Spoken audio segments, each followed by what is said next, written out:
Hi, I'm your Binibini 26, Wynonah Buot from Cebu.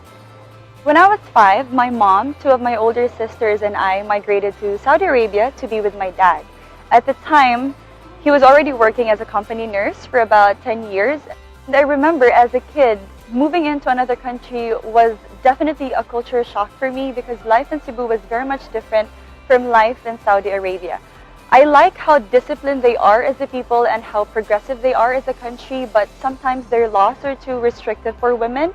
Nevertheless, I hold so many good memories of the place, and in fact, I treat it as my second home. I come from humble beginnings. My father is the youngest of 16 children, and although my grandfather at the time was a former municipality mayor, I believe keeping a huge family like theirs was difficult at the time. My mother, on the other hand, is a daughter of a fisherman, so my grandparents really had no means to send their children to school.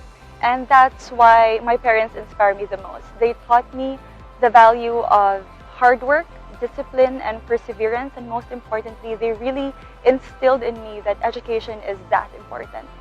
So as a kid, I was already groomed to be an achiever. My mom would always tell me that I should always be on top of my game. I graduated valedictorian during elementary and salutatorian during high school.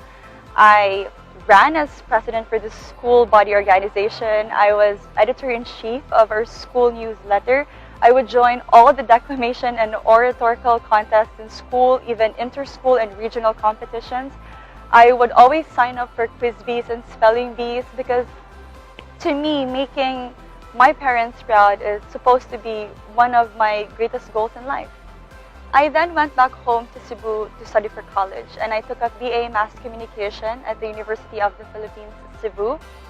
And even then at college, I was still very active. I joined a socio-political organization. I ran again for chairperson in the student council. Unfortunately, I lost.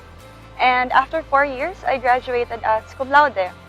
And to me, the proudest moment in my academic life is really walking up the stage with my parents on each side and letting them put the medal on me.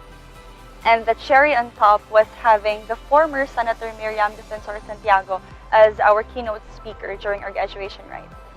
Of course, we all want to win a crown, but to me, after this whole Binibining Filipinas journey is over, I want to be able to look back and tell myself that I did great and that I definitely have no regrets, because to me the most important thing is really the people that I've met, the connections that I've made, the friendships that I've formed, and of course the many experiences and learnings that I will be able to take with me even after crowns are passed and titles are forgotten.